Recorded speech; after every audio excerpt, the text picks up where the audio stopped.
Hey, Armin here. Welcome to the NSP Nutrition Show, where we cover training, nutrition, supplementation strategies, and a whole lot more. So stand by.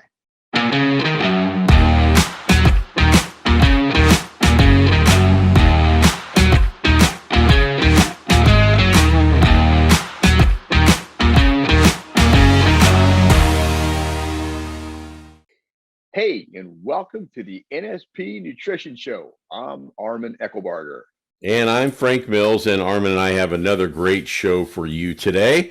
Today we're going to be talking about Program 5 from Vince Gironda's Master Series, and does being in a calorie deficit cause 100% fat loss? So we're going to be talking about that. Armin, episode 40 today. What's going on? Yeah, well, just keep working at it. Things keep happening. So hopefully the content's getting where people want it to be, and it's helping them out. So that's the key thing. Well, we definitely. I was just going to say, I Yeah. trained my legs yesterday and did like 2-second pauses at the end, and then pushed up the weight. Whew, man, I tell you, just changing it up like that really can make a difference. Legs are incredibly sore. You're feeling it today. Yeah. Well, hopefully what we talk about today can make an impact to somebody. We do appreciate, just to let everybody know, NSP appreciates, Armin and I appreciate you watching or listening to the show. It does mean a lot, and we always look forward to doing it every week. Armin works hard preparing a lot of the content. You know, he's out there just working hard trying to do that. So let's talk about Program 5 from the Vince Gironda Master Series, Armin. What's involved in Program 5? Well, at this point, Vince is still continuing to just make what I would consider some simple changes, but I can kind of see where he's coming from on it when he's doing it. So we're going to elaborate more on that. Well, there had to be a Program 4 to get to 5. So from Program 4, what kind of changes should we expect here? So like I mentioned, they were fairly simple changes. So one thing to keep in mind, he still stays with the triple split.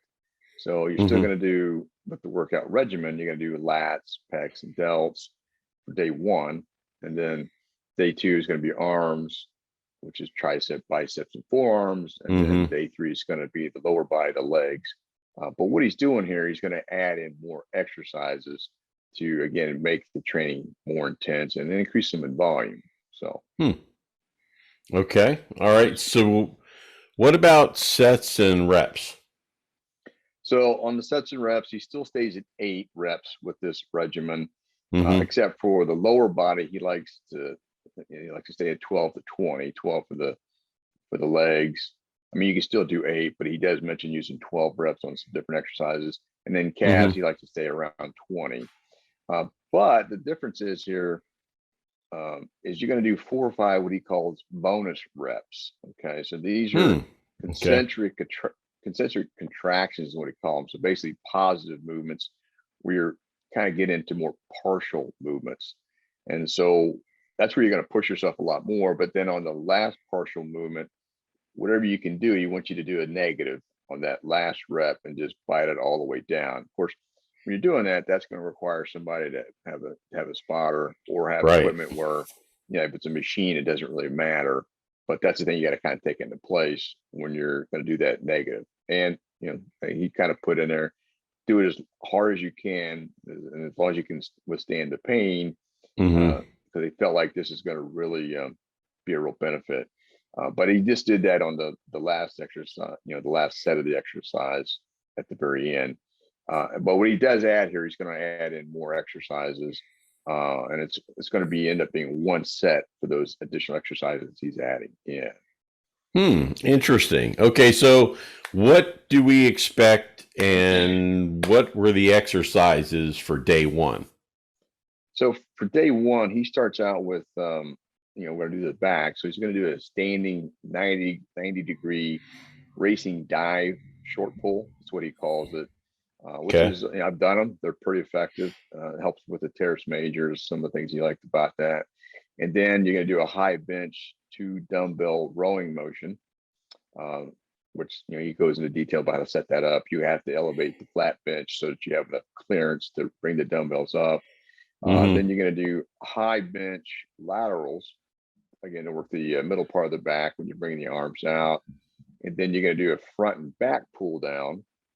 So, pull downs behind the neck get a lot of bad press because of, it can affect the shoulder joint because you're coming in behind. You're in the pinching the joint. But one thing that is interesting with his front and back approach is when he does a pull down, he pulls to the lower part of the pec line. So where the nipple line is, just below that. So you want to arch your back when you do the front part of the pull down. But when he does the back part, he's actually not gonna, you're gonna keep the arch in your back. So it may not, to me, it looked like it doesn't pinch nearly as bad if you just did him strictly behind the neck, straight up and down. So I kind of see what he meant by that. So Gotcha. that was also kind of cool on that. Interesting. So Interesting. Yeah. Okay. All right. So then what, onto the pecs? Yeah, so with the pecs, he starts out with a dumbbell incline press, and he kind of like to use neutral grip when he does presses. And then he goes to the neck bench press with a block under the end of the flat bench, so that you get a little bit of an incline, because he doesn't like a big incline. I got to agree with him on that. It's not really necessary. And then you do some V-bar half dips is what he called it. And if you're pretty strong, you can use a belt to add more weight, but V-bar half dips. So you're going to come down halfway, then right back up and contract. And then you finish that off with the barbell decline pullover press. So, which is kind of unique movement. You're going to use a 10-inch block that you put under the bench on the other end of the bench, and use a slightly narrow shoulder width grip when you're doing the barbell decline pullover press. So then, unfortunately with these, we're not able to show you the exact movements, but that's something we'd like to do down the road. So kind of bear with us. We're just kind of describing the movements, but you can look them up, especially in the Master Series. He has a lot of details of these movements. Okay. And Armin, just as a little quick thought that I had, or more of a question, how important is a belt if you're working out like this? I see a lot of people don't use one. Is this something that you kind of recommend, or exactly how do you feel about that? Well, you got a lot of viewpoints on that too when you're doing it. Some people feel like you don't want to use a belt because you're going to make the core weaker by using a belt. But there's also new science that states this by having a belt helps give you better stability and it still gives you good core workout. So I would say it's a personal preference. I typically use a belt I have two belts. I have a thin belt that I use for like row movements and other things. So I have some additional support. But then if I'm going to do something like deadlifts and heavy squats, then I have a big, thick powerlifting belt because it's phenomenal to keep your spine straight up and down. And it just allows you to use more weight with your muscles because of the way it protects you. So again, you just have to kind of play with it.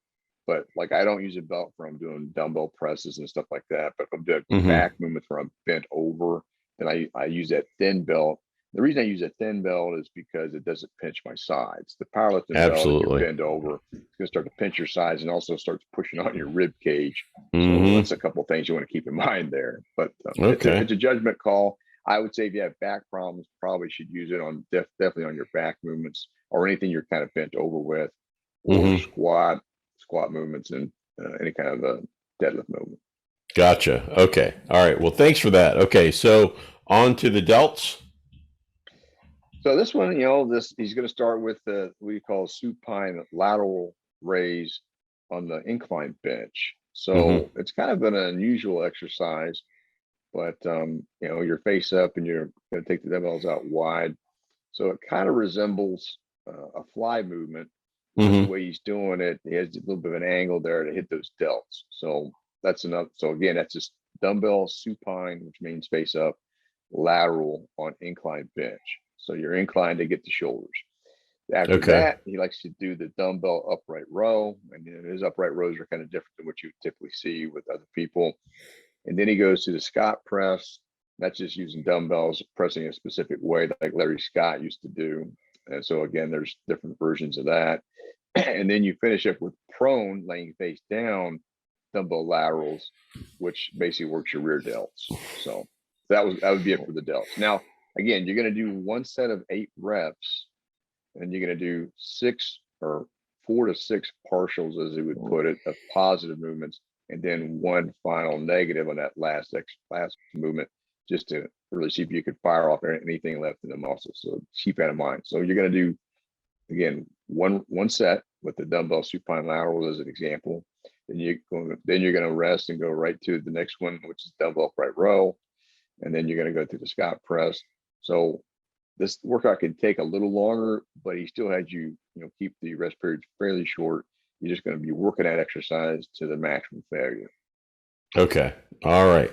So that's the end of day 1. We go on to day 2. We start with what, arms?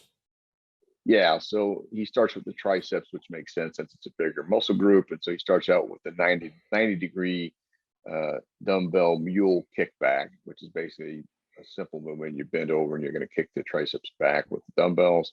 Mm-hmm. Then you go, that kind of isolates. Then you go to the barbell pullover press, which is another great exercise. It's two-part movement. Then you go to 2 dumbbell pullovers, which you got to really focus on that when you're doing them. And then a reverse bench push-up. So in other words, it's a dip where you have your hands behind you and you're going to do a dip behind you on a bench. So you can have your feet on the floor, or you can have your feet on another bench. You can use 2 benches, but again, you're just focusing on the triceps from there. All right. So that's triceps. I guess now the biceps are next. Yeah. So with that, he starts with 2-arm dumbbell preacher curls. And so he likes to twist those over the shoulders when he comes all the way up. That was some of the things he highlighted. Then he goes to the barbell drag curl. So, that'd be pretty tough doing the 2-arm dumbbell preacher and then going through the drag. Then after the drag curl, and again, it's a barbell drag curl. Then he's going to go to the 90 degree bent over peak curl, which is another isolation to isolate the biceps. And then after that, overhead pull down behind the head. So you're going to do actually pull downs that you would do for your back, but you're going to curl the bar down behind your head with a pull down cable. Mm-hmm. So that was different, which I've done that exercise. It's very effective as well. Get a great stretch and a great contraction. So we've done triceps and biceps. What about the forearms? With that, it's just he starts out with barbell forearm curl, which that's pretty straightforward. Then he does the Zotman curl with dumbbells. Now, the way Vince liked to do Zotman curls, he would alternate one arm at a time, the way he would do them. And then after that, he would go to the barbell reverse curl, which you're just going to curl with your hands facing down, and then the thumb up hammer curl to finish off with that. So that would take care of the forearms. But the hammer curl does affect the biceps, the brachiosaurus muscle as well.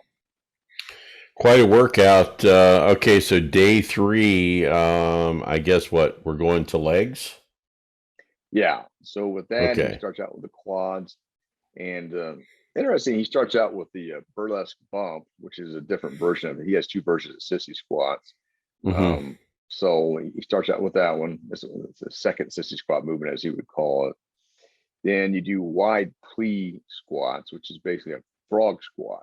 Now, what he did on the frog squat, he added 1.5 rep range as part of that. So that could be pretty rough. You come down halfway up, then all the way down and back up, down halfway up, all the way down and back up. So, and I've done 1.5 rep ranges, and they're rough. So I could see where that would be pretty challenging. So after that, then he goes to decline dumbbell leg curl to work the hamstrings.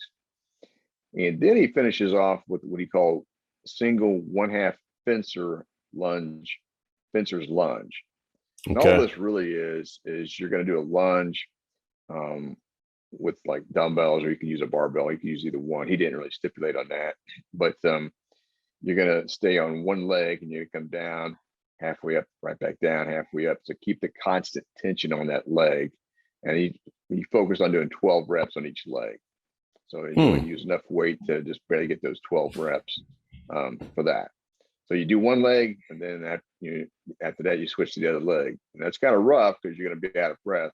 So you always want to make sure you focus on your weak side when you're doing a single limb movement like that. Start with your weak side. So if you're right-handed, it might make sense you start with your left leg out in front to start that lunge. Interesting. And then for calves were like donkey raises, which you don't see anymore, but they have made machines that simulate the donkey calf raise. But typically, the donkey calf raise is somebody sitting on your back end, where your low part of your back is. You sit on that, and you'd have a block underneath your feet, and you do the reps pressing up with that weight on your back. So that was one movement. Then 45-degree toe leg press was another one for the calves. Then he had the Whole toe raise, and that one's kind of hard to explain, but that was another part. And then he would finish off with extra heavy set of burnout reps with your calves as part of the total leg workout. Wow, that seems like a pretty thorough and intense workout.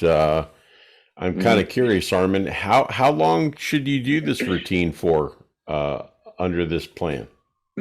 Okay, so again, he doesn't really state that when he sets up the program. So I think it's probably something he kind of manages how you do.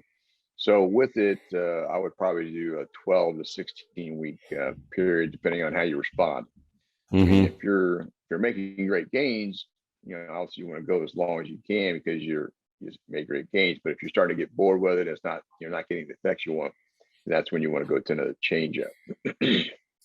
So that's program 5 from the Master Series. Any final thoughts, Armin, as we wrap up? Yeah. So when you're doing these routines, one of the things that come to mind for me is, your progress is going to go well, but there may be some, when you start doing the routine in the exact same order all the time, that starts to affect you mentally. So my thought would be, as you get used to it, start changing up the order of the exercises. Maybe reverse the entire order instead of starting with the one movement that he starts with, go from the bottom and go the other direction. So that would also stimulate another effect and also make it more uncertain about how it's going to affect you. So I think that'd be a good way just to kind of change things up, and you would probably maybe do that after 3 or 4 weeks of just doing the same exact routine. Just my thoughts. Well, and if you're interested in trying out program 5 from the Master Series, that's available on nspnutrition.com, right, Armin? Yeah. Absolutely. Okay. All right. Well, that's program 5 from the Master Series. Check it out on nspnutrition.com. And Armin and I are going to take a quick break, so stand by for a quick word from NSP Nutrition, and we will be right back.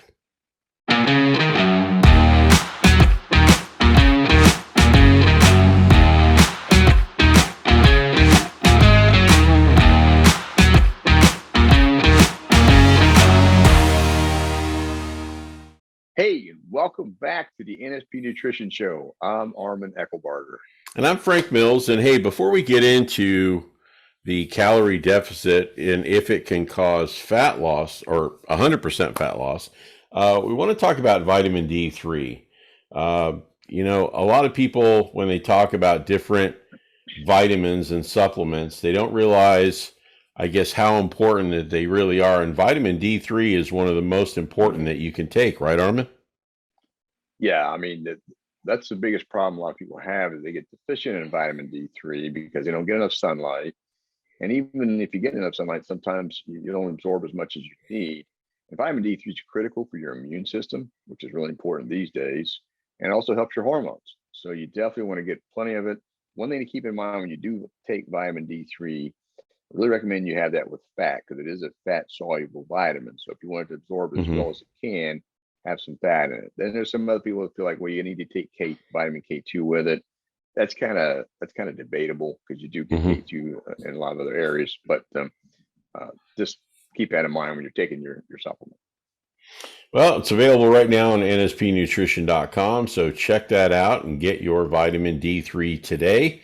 That being said, let's move on to, does being in a calorie deficit cause 100% fat loss? That's a good question.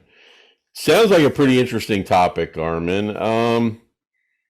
You know, do you think or I guess I'll ask the question, just to be in a calorie deficit, to lose weight, is this something that a lot of people think that, I have to be in a calorie deficit to lose weight? I mean, is that what you're saying?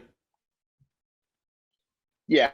So let's put it this way: whenever you talk to somebody that feels like they know something, or they're trying to be helpful, Mm-hmm. and I learned this in a lot of different groups I'm involved with. Everybody's go-to answer is just being a calorie deficit, and that takes care of everything. And that's not true. Okay, being a calorie deficit is obviously important, but this is what the nutrition gurus want to tell you. It's all about the calorie deficit, and so it's calories in and calories out. And that's just how it works, and you're going to get great results from it. Yeah, I got a friend of mine like that. He's all about the calories. It's calories and cardio, yet he's struggling with weight loss. There And you go. but he actually believes in it. So okay, so regarding your thoughts for calories in, calories out. Okay, so believe me, you do need to be in a calorie deficit to lose body fat. I mean, that's a basically solid statement. Okay, no problem with that. The thing is um, you need to, if you're looking to lose, are you looking to lose body fat? Or are you looking to lose weight? Because that's another element to calories in and calories out strategy. Interesting. Okay. It sounds like there's a difference between the two. Can you explain that? Well, there's definitely a difference. Okay. Okay. So, just losing body weight is a lot different than losing body fat. And this is something that's, again, to me, the most frustrating thing I have to deal with people, because they think, well, that's how it all works. And losing weight is comprised of losing water weight, losing you burn off excess carbohydrates that you ate too many of, and then unfortunately, when you do it, if you're just doing a total calorie deficit, you can lose muscle. And who wants to do that? That's really not Right. what you're trying to accomplish. And then finally, after the body's cannibalizing everything, then you may lose some body fat once the insulin drops down. Hmm. So you're saying that if someone eats carbs throughout the day and their insulin is elevated, that's the process that they're going to lose carbs so they won't burn any fat. Is that what you're saying? Well, you're when insulin's elevated, you're not going to burn any fat because you're working off the quick energy of carbs and sugars. So you don't burn any fat, and this is a fact, until the insulin drops down and is not available. Then the body needs it. It has to figure out what to do to have more energy. So then I'll need to start pulling from the fat cell, which will be ketones, and start to flow, become more available. It, is that why low carb diets work so well? Exactly, because you don't have insulin involved. Insulin stays low and out Gotcha. of the way, and this is what is really confusing to people because they think, okay, well, I'm doing calories in and calories out. I've lost some weight, but I'm also, my strength's not good. All right, my Mm-hmm. skin's, I'm not firm, and so if I feel like I'm losing muscle, my energy's starting to drop down too, Mm-hmm. and that's what happens. And so it's really frustrating from somebody like me when I know what the problem is, but they're listening to the mainstream media and these other nutrition people that want to preach about just calories in and calories out, and you're just eating too much, and you're not eating it. You're eating too much, and so it's all on you. And then people on the struggle bus trying to figure out why is it not working. Mm-hmm. So they don't even talk about insulin. So So if somebody is in a calorie deficit that is low carb, are they more likely to burn fat, Armin? oh yeah, for sure, because you're using fat as your main source of energy now and not depending on the insulin being elevated to have to use sugars and carbs for the quick energy. So the beauty of that is when you're burning fat as your main source of energy, and there's gonna be people gonna argue this shit. So it's kind of frustrating. But the reality is, if you've done it like me, and I've done it with my clients, it works because now when you burn fat as your main source of energy, it also spares muscle. You don't need to break down muscle as much. I mean, it's possible you could break down some muscle, but it's less likely. So when it comes to nutrition and like getting ready for a contest, this is one of the techniques I use, is I don't worry about carbohydrate intake. Okay, I'm worried about my protein and fat intake, but I will use some carb. I use my carbs strategically. That's why I do carb cycling. That's a whole nother discussion. So what we're just talking about here is understanding being a calorie deficit. Are you really losing body fat? Are you losing muscle and other weight? All right, so let's go another direction. What if someone's on a high carb, low calorie deficit? High carb, low fat calorie deficit? Yeah. Okay. Now, well, I've done that too. And that's the most popular one you see with bodybuilders and celebrities and people we've talked about how the celebrities stuff. Oh yeah. And so yeah, you can do that. Absolutely. And you can still you can get results. But here's how you have to do it. If you're gonna do a low fat, basic carb and protein diet, then this typically requires you to have 5 to 6 meals a day to maintain your energy levels. So you got insulin floating around all the time, okay, which long term is shown to be not a good thing to do. So when you're doing that, now you got to manage all your carb intake so that you don't get into, especially for training and energy and stuff, so that you don't get too carb depleted. Because once you get carb depleted, the body is going to start to need more glucose, and that's when it can start to cannibalize itself. So I'm kind of curious exactly why is that, Armin? Well, the theory is on these 5 to 7 meals a day is you're gonna every time you eat, you're gonna increase your metabolism to digest the food, especially with protein. And I get that. Okay, but when you start looking at the amount of extra calories you're burning from just eating a meal, it's not a big deal. But it sounds really good. Yeah, they don't tell you that you might burn 50, maybe 100 more calories with each meal. Okay, that's your max. So they don't really get into that. But it sounds good to say, I'll burn extra calories because I'm having another meal. So that's one thing. So they're using that to say it speeds up your metabolism. But then when your glucose gets low and depending on having energy, you're going to need to eat again. And so I've been through this. I've done this, just like they've said, because I think everybody in bodybuilding has probably done it. But I also could tell when I'm not getting my meals in regularly, I can just feel my muscle and strength not being as good. So if I don't get a meal in, I start getting pretty edgy, cranky. And the thing is, at the end of the day, how sustainable is it to have 5 to 7 meals a day and try to work and raise a family? I'm just amazed. But the people are doing it. I would say they're not doing it great, but they are doing it. Now, there are some people that probably do it textbook, but at the end of the day, I like the other process that Vince came up with because it burns fat much more effectively, in my opinion.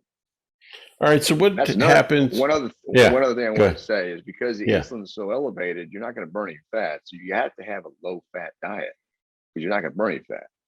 And that's another reason why these people have to do cardio all the time to burn off the excess carbs. Okay. So I was going to ask a question. So what happens if you go into a calorie deficit eating all carbs? Okay, so your body, as it gets low on carbohydrate, if you don't get enough, then it can convert some of the muscle into glucose, which is done through breaking down muscle. And when it breaks down muscle, it makes it into amino acids. And so this happens via the liver. So then the liver takes these amino acids that are floating around, and then that'll convert it to glucose. It's a process called gluconeogenesis. So that's how you can lose muscle tissue if you don't keep your carbohydrate intake consistent. So that's one of the things that, when I learned about it, that made a lot of sense because I've seen people literally just start losing muscle doing this process because they didn't get enough. They didn't have the carb timing where it needed to be. And it's also hard to lose body fat because, you know, you're eating all these carbs, and if you get anything extra, it goes right to the fat cell.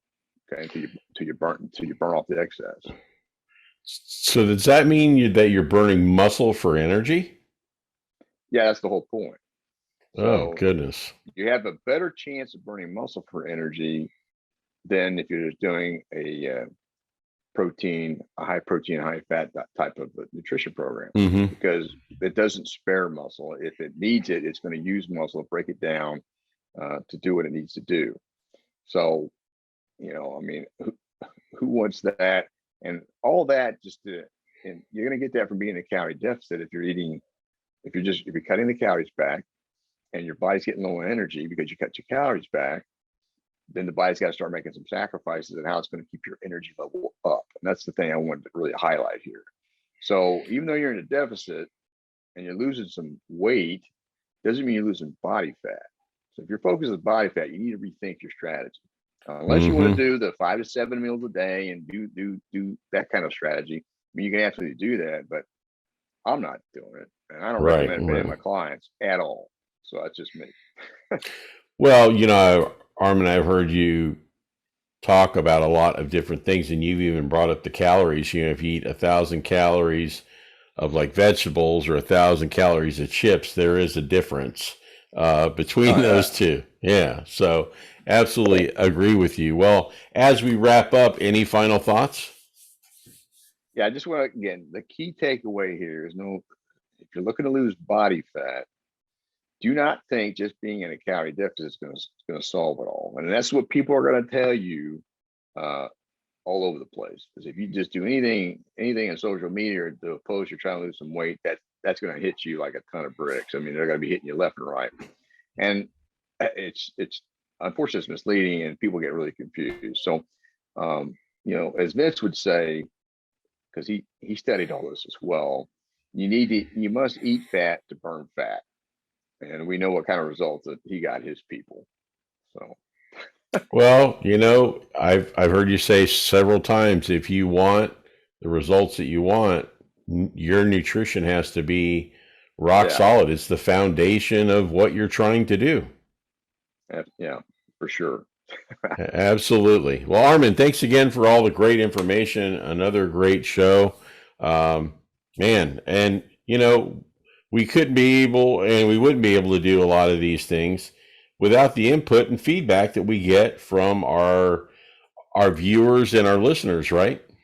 Yeah, yes, we really appreciate it. I hope you guys are getting some good takeaways from this as well. And if you have any suggestions, comments, you have a topic you'd like Armin and I to cover, please contact us. You can either comment in the YouTube section below under the show, or you can email us. The email is support@nspnutrition.com. And we look forward to that content. I know Armin's on there, you know, taking a look. And Armin, we got some pretty cool comments here the last week about the shows, right? Yeah. And again, we really appreciate it. It's awesome. Yeah. That means a lot. We hope you enjoyed the show today. And you can join Armin and I next week for a brand new episode of the NSP Nutrition Show. Hey, thanks for checking out the NSP Show. Go to nspnutrition.com where you can find a whole heap of resources to help you achieve stunning definition and eye-popping levels of muscularity. Don't forget you can save 10% on your first order by using the code NSP Show at the checkout. Catch you next time.